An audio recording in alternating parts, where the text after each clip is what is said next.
Welcome back to the New England Endurance Podcast. I'm your host, Eric Schenker, along with my co-host, Art Trapotsis. Art, good to be back for another episode. And in this one, we're talking with Amy Rusiecki, a passionate endurance runner and the race director for none other than the Vermont 100 endurance race, the Seven Sisters Trail Race, and many more events under the Beast Coast trail running umbrella. And I think I'm going to keep using Beast Coast now for a long time. I absolutely, I wish we introduced Beast Coast a lot earlier in the podcast.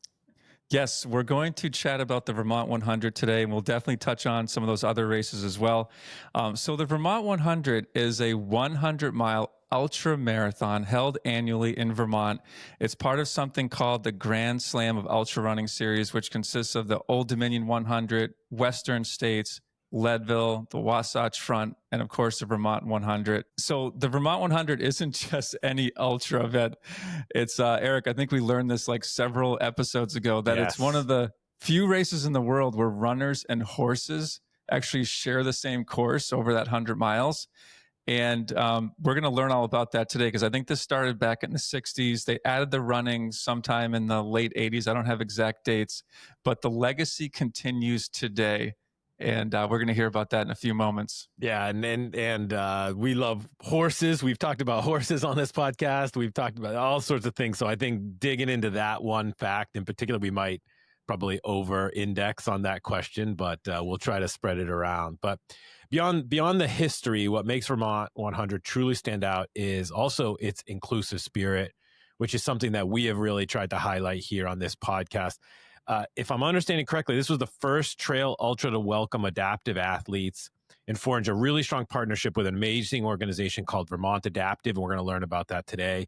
Amy's been at the forefront of that evolution, and we're really, really thrilled to dig into her journey, her races, her vision, and what's left to say, but welcome Amy to the podcast. Thanks for having me. I feel like you guys have built it up so much. I'm hoping I can live up to the hype. Dun. We've hyped it up, but this is, I mean, everybody knows about Vermont 100. And I think, what hopefully we can do is shine a little bit of a light on some of the other things that people don't maybe know on the race today. So really, really excited to have you here, Amy. Great. Yeah, so we're going to kick it off with, we don't chat with too many folks from the ultra world on this podcast. Yes, it's a podcast about endurance, but 100 miles, at least running, seems pretty epic. Cycling, okay, that's just another day walk in the park. So I want to start off, what's the ultra scene like here in New England? Is there a scene? Is there a big community? There totally is. There totally is. But I think a lot of it's a big scene, but it's also like a lot of us know each other. And so partly Vermont 100 being the 100-miler, that's kind of New England's 100-miler. And I think that's part of the special feel of Vermont, is it just kind of feels like a giant family reunion that we get to put on each year. And each of the aid stations are captained by different clubs throughout New England. And so they each kind of adopt aid stations. So looking back in the past, you guys have talked to Tom Hooper of 603. They've adopted one of the aid stations. TARC takes over Camp 10 Bear, which is the epicenter of the Vermont 100 course. And so the Sinipshit Striders take over one of the aid stations. So there's, each of these different clubs really get to just kind of welcome anybody to the New England ultra scene. It's really cool. That's cool. Yeah. And I didn't realize that this was part of the Grand Slam either. So forgive me for being so naive, but just to be, I would actually, let me rephrase it. Yeah, go ahead. Let me rephrase it. For Western States and Leadville to be mentioned in the same sentence as the Vermont 100, not the other way around, right? They're lucky to be associated with our race. Let's call it, even if they might get a little more visibility out there, they're lucky to be associated with Vermont 100. But I got to ask now, I am, depending on how you look at it, lucky enough or unlucky that we have a horse, okay, in our family. Gotcha. If you ask me, we're unlucky. If you ask my wife, we're really lucky to have a horse. What is the history of the Vermont 100 and it being a horse endurance race, and a running race. You gotta break it down for us. Okay. That's crazy. Okay. Yeah. Well, and I guess if you guys haven't necessarily talked to 100-mile people, then you might not have heard this story, because this is actually not just a Vermont specific thing, but as you look across the country, several of the really iconic 100-milers actually started as 100-mile ride events, so 100-mile horse ride events. Even Western states that we think of now as a running race, they actually have the Tevis Cup, which is a 100-mile horse endurance ride. And kind of the famous story that really kind of kicked off the evolution of people running 100 miles, at least in the US, was that one year, Gordy Ainslie, his horse, he was planning to ride it. His horse was lame. He decided to run it instead. A bunch of participants were like, no, this is an event for animals. And the race director said, if he wants to run it, he is an animal, so have at it. And, but he kind of, through that, he proved that people could run 100 miles over the same thing. And, kind of following that's when a lot of the original 100-mile races were coupled with 100-mile ride events. Vermont, though, what makes us unique is, Old Dominion and, Western States, these other kind of Grand Slam events. Yes, they still have ride events.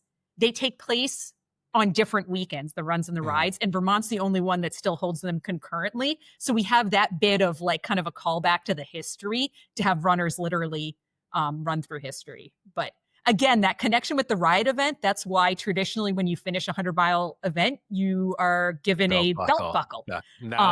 That is that kind of that callback to the ride event, because that was the traditional prize for that. So cool. It's My mind great. is blown.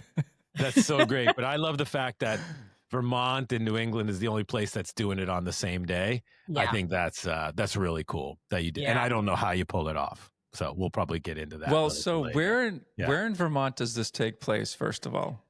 Yeah, so it starts and finishes in West Windsor, which that's where Ascutney is. So it's kind of, south central Vermont. And it's one giant continuous loop that you do. And so it does pass through, God, I'm trying to remember all the stats. It's like 9 different communities and I think over 60 different parcels of private property. And stuff like that throughout the area. And so it really just kind of showcases the beauty. You get the rolling hills, you get the, white picket fences and the cow pastures and all of that as you're running. So. And is there a 100K as well? There is. Yeah. So there's also the 100K option for the runners. And then for the ride, it's actually 100-mile, a 75-mile, a 50-mile, and a 25-mile. So they also have a range of distances. And how much elevation are we talking about for the 100-miler? It is like 17,000 feet. Oh, which it's funny because a lot of the 100-milers on the other side of the country might have similar elevations, but those are you have 4 or 6 defined climbs, right? Yeah. And Vermont 100, I always call it death by 1,000 paper cuts. There's no one crux climb. It's just, you're never flat. You're always going up or down or up or down or up or down or up and down. Well, so the way the Vermont 100 actually got on my radar, I should just tell this story, is a bunch of us a few years ago did the Vermont 50, which is a mountain bike race. And someone mentioned... Mountain bike and running. Mountain bike and running, yes. And someone said, oh, have you guys heard of the Vermont 100? And someone actually thought it was a mountain bike race. And then we start Googling it. We're hearing about running and horses. And Scutney's sort of where the VT50 starts as well. Right. Do you guys do similar sort of land ownership trails? It's similar, but not the same. I am amazed at, it starts in the same town. And if you run the Vermont 50 or bike the Vermont 50, then the big aid station Greenalls, that's at about mile 30. That's our start finish area. That's Silver Hill to us. Oh, wow. Okay. Yep. So that's where we're based out of, is that big giant sloping field. But because that race is running and biking, it's dirt roads and mountain bike trails, and ours is running and riding. And so it's dirt roads and horse trails. Yeah. So it's a little different, but before I was race directing, I've like run both of them many years in a row. And there were several times where like I'd get to an intersection, I'd be like, this kind of looks familiar. And I wouldn't realize that like, oh, I had, maybe in one race, I'm like coming up and turning to the right. And the other race, I was like coming down and turning to the left. And so I'd been at that intersection, but hadn't really overlapped anything other than the actual point of the intersection. Or at times you're like running, up one road that you ran down the other, the other road in the, the other race or whatever. So there's these little intersections, but there's not as much as you would think, given that they're really based in the same community. Yeah. Interesting. Cool. So I'm going to ask more horse questions now. So here we go. Well, couple questions. How many people run the race? How many horse rider participants are there? Like, give us a sense. So the running is more popular these days, at least. I think and I'm not super into the ride world, to be clear. I direct the overall race, the overall banner of the race. And it means I get all the permits and I kind of organize a lot of the vendors, but like I have ride specific people that understand the ride specifics, because I'm not personally a endurance rider. But those numbers, as I understand, they've just kind of been dwindling. I think the cost and, the cost barriers to participation are pretty steep. And so that limits how many people participate. But we've had as many as 80 to 100 riders over the different distances. And I think more years they get like maybe 40 to 50 riders over the 4 different distances. And then the runners, we've got a cap of 450 participants, and, we sell out and we have a hefty wait list, and I'm still clearing people off the wait list and pulling people into the race. And I'll keep doing that until race day. Like, we want 400, there are enough people that we want everyone that possibly can to toe the line. Wow. That's great. And do they go off at the same time? Horses go first, horses go after? How does it work? Yeah, so at least the 100-mile is the one distance that we have both the ride and the run, and the runners go off 1 hour ahead. There have been years, like if you look at the course records, I think they're about an hour off the ride versus the run. And so in theory, it could be a race between the ride and the run. It just depends on, some years they have a really strong contingent of riders. Some years we have a really strong contingent of runners. And so like most years, I'll like humble brag for a second. So my husband has done really well at the Vermont 100. So there are years that what was that? What's his name? Brian Rusiecki.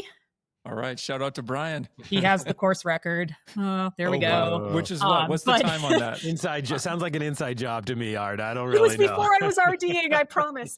But he, there are years that he didn't see a single rider at all. Because he finished ahead of all of, anybody that was on a ride or that was on a horse that year. So what is the course record? He ran it in 14 hours and 47 minutes. So that's about like an 8:45 pace for 100 miles. That's pretty fast. pretty steep. Yeah. We're just pausing there. Yeah.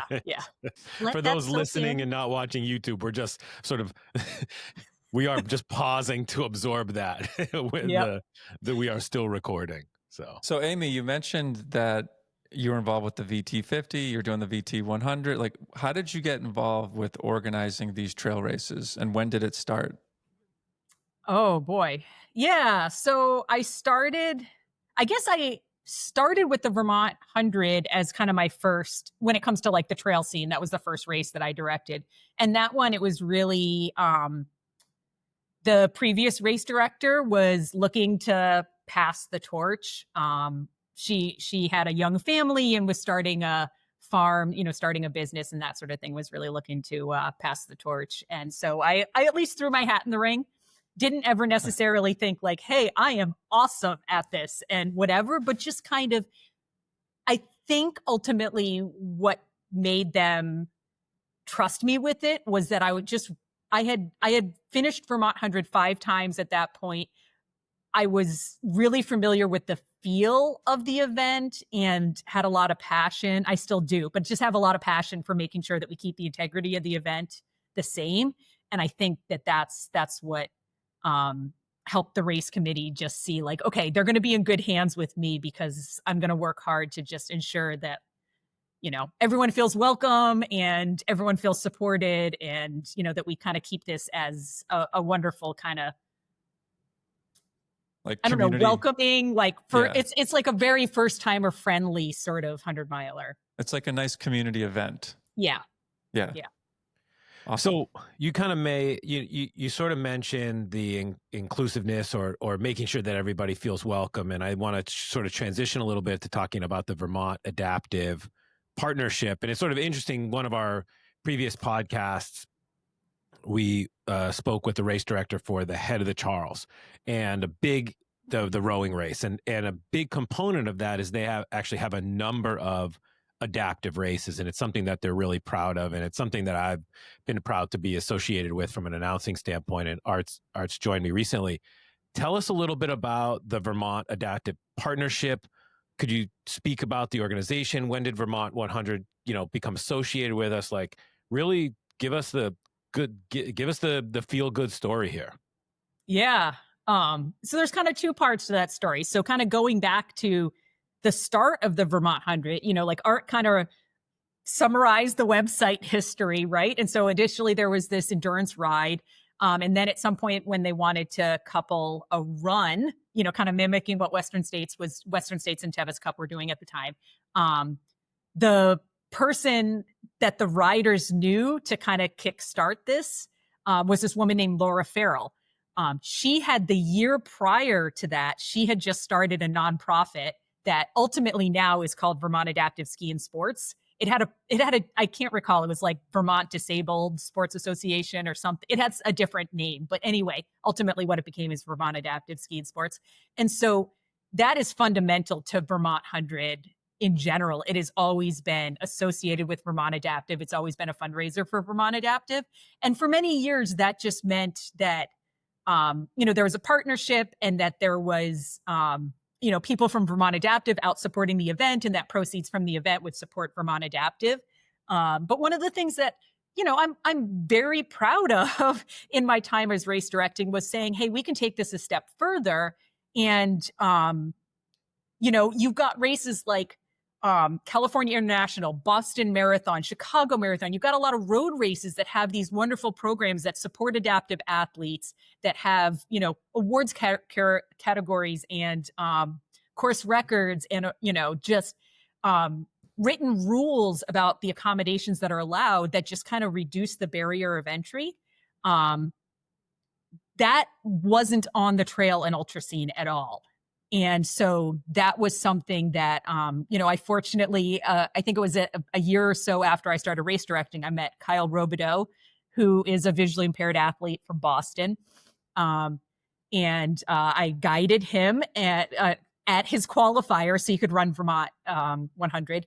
And really just got to, we had some really great conversations on like, what does it take? How can we be more inclusive? What should this look like? This doesn't exist, but what can we do? I've kind of always been a fan of, rather than just waiting for someone else to do something, I'm willing to put something out there that's imperfect, but a step in the right direction, and then let that evolve over time through feedback to create the change that we all want. I just think sometimes people are so scared to do the wrong thing that they don't do anything. And I guess, I don't always do the right thing, but I'm at least willing to try. In the engineering world, we call that putting out a minimum viable product. There we go. MVP. Yes. You get it out there. That shows that you're a true trailblazer, Amy. That's pretty awesome. There we go. I think it's great, and it's just another one of the nuggets that I think just makes this race in event so special. And I'm super proud that it's happening in New England when you start telling us stories about that. So that's great. It's cool because like I also have gotten the opportunity to like at like the US Trail Running Conference and stuff like that. Like I've been able to talk a lot about this, and frankly, I encourage race directors across the country. I'm like, plagiarize my rules. I don't care. This should be something that's out there, and like it doesn't need to be this black box where like they can't learn from my mistakes. Let's all just kind of create this change in the trail community. Like one of the things, I don't know if it's on the website or not, but one of the things that we were really excited about for this year's race is we've always in the past had two adaptive athletes categories. So one of them is for mobility impaired athletes and one of them is for visually impaired athletes. And part of the feedback that we were getting from runners was that there is this whole other classification of runners that are neurodiverse in some way, whether it is, autism, PTSD, traumatic brain injury, all those, just there's so many different other ways. And when you start to talk to these athletes, there are ways that a TBI impacts their running and makes it so that they need an accommodation to be able to just, compete on a level playing field. Like you think of somebody with autism and ADHD, and they get so overwhelmed and stimulated that these aid stations where there's a lot of people, that can be so detrimental that it shuts them down. So you can just say, okay, your crew stop is over here, just in a slightly different area, so you don't have to sit there in this overstimulated area. It can just be something as simple as that, but just having those conversations and figuring out, okay, what are these little things that we can do to make them feel welcomed and supported. And so that's something that we're launching this year. And we have a couple of, neurodiverse athletes that are going to be participating and that have had some really great conversations with me on what this can look like to accommodate them. So Were there any moments from the athletes over the years that have been sort of astonishing to you or interesting that you can share? Yeah. I think one of my favorites that I'll share, and I hope that these athletes don't mind that I'm talking about this, but Kyle Robideau, like I mentioned, he's one of those athletes who is visually impaired and is he understands that at times he has become the example, talking about being a visually impaired athlete and kind of sharing his journey. But through that, he empowered this other athlete, this athlete who actually lives a couple towns away from me. So I train with him, called Ben Szymanski. So Ben was someone who has this degenerative eye disease, and so was losing his vision and, is legally, like he can't have a driver's license. He has that much visual impairment, but he had never put on a visually impaired or a blind bib in a race, and he had never had a guide. And through watching Kyle just say, hey, it's okay to get support, the support that you need to compete at your best, to just kind of put you on a level playing field. So, Kyle inspired Ben. And then I went on a couple training runs with Ben and this woman, Allison Roy, who also has a visual impairment, but she had been training for years and racing for years and had never quite put on the blind bib. And at last year's race was the first time that through Ben kind of just talking openly about it, that was the first time that she had the courage to say, hey, I'm going to put on that blind bib and get the support that I need so that I can have my best possible race. So cool. I've kind of loved watching this evolution of, one athlete learning from the next, but through kind of having these open conversations and these athletes willing to share their story, it's helping that kind of these athletes who think that there's some sort of, I don't know if it's, shame or stigma, or maybe just kind of not wanting to say it out loud, helping them just be like, hey, it's okay. And that doesn't define me. We're all athletes out here today. That's cool. So, thanks for sharing that. Yeah. And I'll just say, so I've done Boston Marathon a couple of times. I did Boston again this year. There were so many adaptive athletes running this year. It was striking, right? So I'm just saying, like, having run it for a few times, there was something like I just sort of felt like in either the wave I was in or what have you, like an exponential number of adaptive athletes running, many visually, obviously visually impaired. So, and it was inspiring. And I have to imagine it would be, my guess is that it is a bit of a snowball, right? That one athlete inspires two athletes, and then those two athletes inspire two more athletes, right? So that I think them just sort of saying, it's okay, get the support that you need and come and experience this amazing event. I can understand what you're saying about how it kind of snowballing. It snowballs, yeah. And I have to imagine when those athletes go by an aid station or fans, people watching the race, they go nuts, right? Like, I mean, Right. the support that they're getting is just going to be on another level as well. So I think it's really cool that you guys are or had been part of that pioneering effort for those adaptive athletes, and I'm sure it's being felt all over the entire ultra community, not just here in Vermont. So, so Amy, how do you get into the race? Right. So like I know you said it's 450. There's a lottery. Is it purely lottery? Is there qualifiers? Tell us how somebody could get into the race. Okay. So you want to run Vermont 100. So there's it's kind of a two-part question. So for the 100-miler, you have a qualifier that you have to reach. Our 100-mile cutoff is a 30-hour cutoff. And so if you've run a 100-miler within a certain time period, within 30 hours, that'll qualify you. Or you can run a 50-miler within 12 hours or a 100K within 16 hours.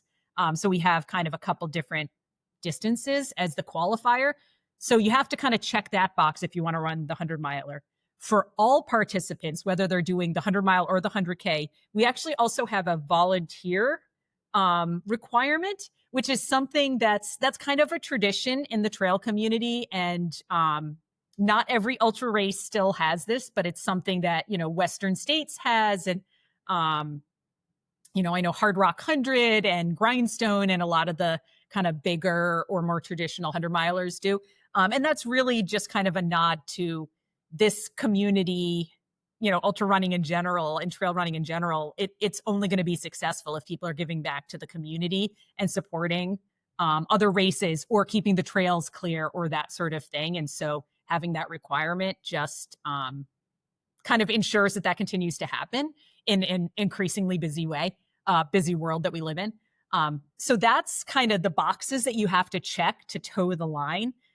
In terms of getting into the race, there's kind of the two different channels. So we've got the lottery, that's kind of the general entry.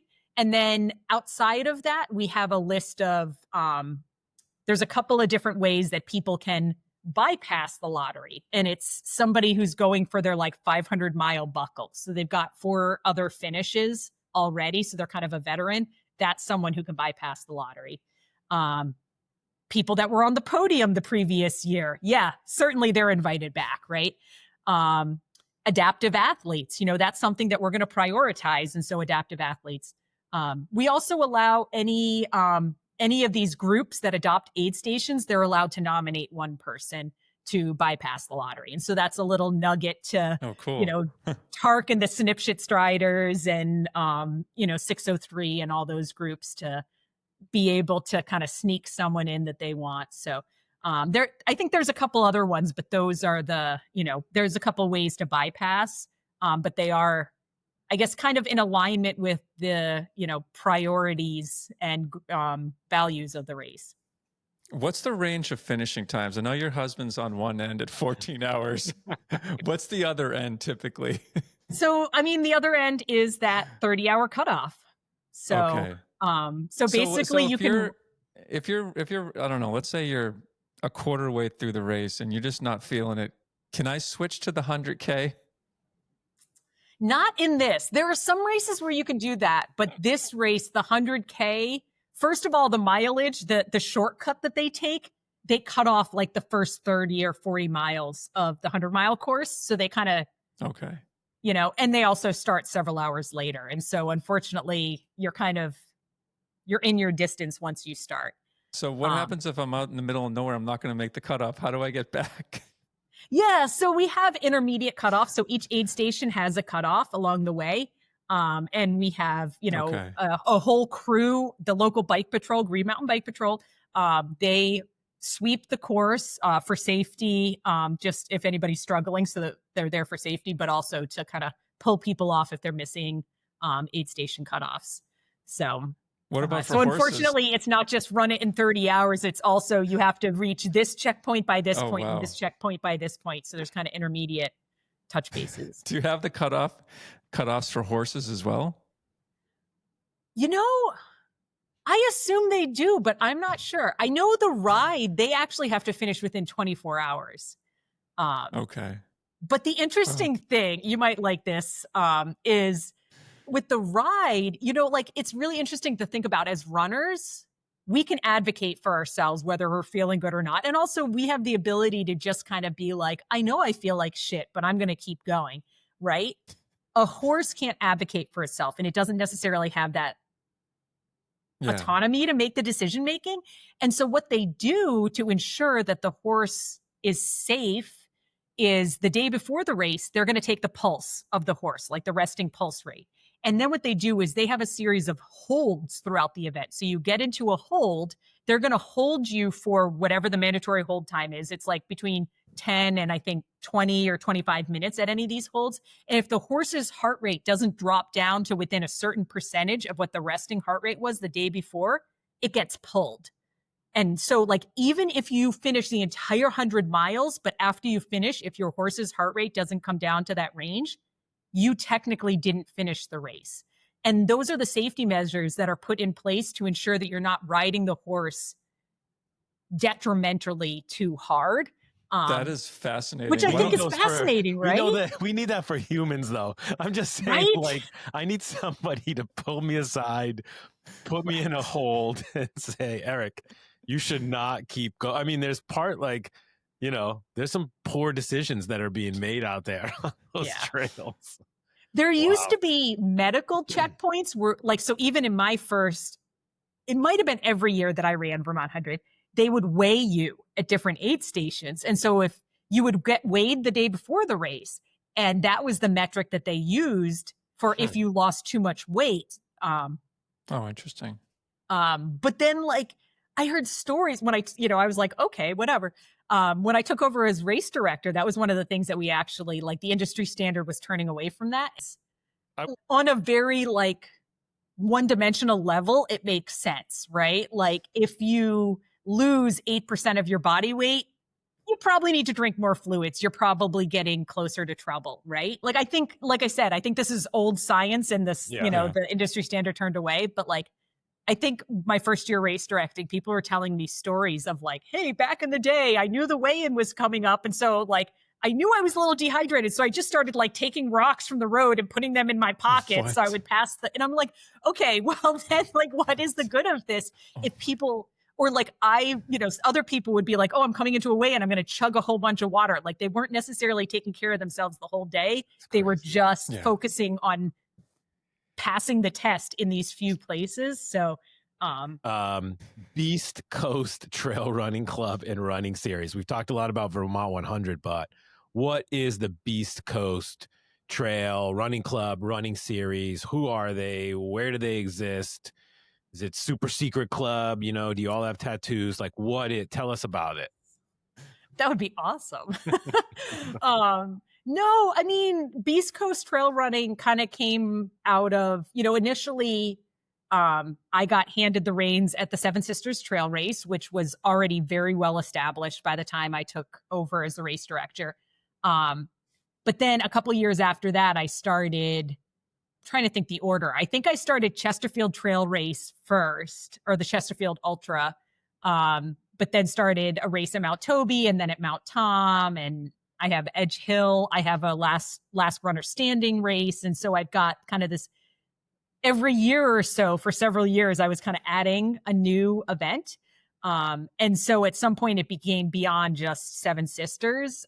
So I don't know, Beast Coast Trail Running was just what we came up with as the banner of that. But I think a lot of at least what I envision Beast Coast Trail Running to be about is like, yeah, we go out there, we run on the trails, we support the people that really want to go and, crush it. But we also want to, support and celebrate every single person that goes out there and just create this really, fun and inclusive community. So, like certainly it's a place where people can go and set PRs and do really well. But there's also a lot of like, let's not take things too seriously. We have animal tattoos at one of my races. We have a bling your bib station at another one. We have a lot of fun. And is it similar to 603 Endurance, where it's sort of a running club where there are members and then also an organization that puts on all of these events? Yeah. Yes. Okay. Yes. Yeah. And is that based out of Massachusetts or Vermont? So I actually live in Western Mass, and so it's based out of the Western Mass area, but certainly the club itself actually just got launched this year, so that's relatively new. But even before that, we were doing, group runs about once a month to try to get people who are nervous about the trails, like just, get them out there, or to continue to build community and make connections and make it so that when people showed up for a trail race, maybe if it was their first trail race, so they knew a familiar face, so that they felt like, confident that they could get it done, that sort of thing. Do you have under that umbrella, do you have, you mentioned like 5 or 6 or 7 races there. Do you have a favorite in that bundle or that series? You do. You ask people what their favorite child is, we do. too. We do because ask, like we do that ask just... those questions. So Amy, you gotta give it to us. Oh man. They're all a little different. Like, Seven Sisters is obviously the like crown jewel of that series. But I also I take pride in Chesterfield Gorge, maybe because that was the first race that I from initial idea to creation. That was the first race that I ever kind of saw that all the way through. And so that was a lot of fun. And then one of the other races that it's coming back this year, we had a bumpy year and didn't hold it last year, but I'm also really proud of a race, or one of my favorites is this race that we put on called All of the Above Trail Fest. And kind of the concept of this race is, let's look at what it means to be inclusive to the LGBTQ community, and let's just break every single barrier we can and just kind of turn everything on its head in a way that just really tries to be a celebration on the trails. And so it's things like I called up the registration system and was like, look, I'm doing a race, and it's really important to me that you not even ask gender when people register. And so they rewrote their entire algorithm to ensure that this is RunReg, by the way. They do these sorts of things when you call them up and say, hey, this is really important. They're a local company. I'm friends with a lot of the people that work there. But I was able to call them up and just be like, I have a concept, and I think this is really important. Can we make this happen? And so they did. And so we were able to create an event where no one has to check a box that says I identify as male or female or other, right? Yeah, you can we're not even going to ask, because it doesn't matter.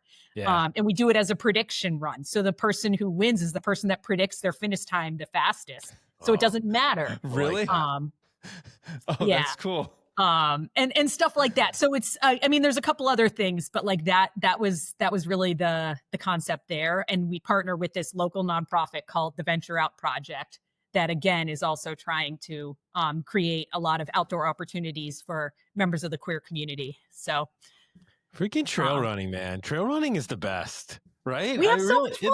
It really is.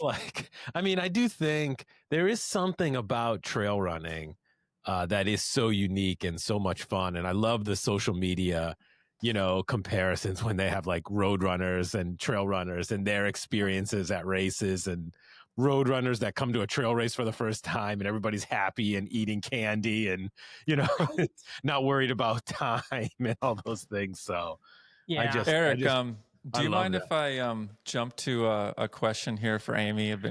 Because she's got so much experience in New England. So we asked this question. It's sort of one of my favorite questions, but is there a hidden gem race or event in New England that you don't run, that's not one of your events, but something that you say, oh wow, this is cool, I wish more people knew about this event? Oh boy, I should have prepared for that question, huh? I know I partly want to, you're not going to like this, I partly want to go slightly out of New England, if we can call New York, okay? Okay, sure. We don't love that, but go for it. No, the Cayuga Trails. They host, it's a marathon and a 50 miler there, and it runs through all of those gorges right in Ithaca, New York. And it is probably one of the most stunning races I've ever done. So, okay. So I would say that. Cayuga Marathon. Got it. All right. Well, now I'm going to bring it back to New England. Okay. Now I'm going to bring it back. And this is sort of, we asked you one of our favorite questions there, which is the hidden gems, you gave us kind of a weak answer because it was about New York. So now I'm going to let you redeem I'll circle back. Give me a second. let you redeem yourself with our final question, which is, Amy, tell us why you agree that New England is the greatest endurance region of the country, if not the world. Oh yeah. I mean, if I can go back to the fact that I have Beast Coast Trail running, right? Because like partly in that, it's all in a name, right? My husband and I spent, several years running races up and down the East Coast, but also doing races on other sides of the country. And people from the other side of the country would come and do Vermont 100 and, race in these races.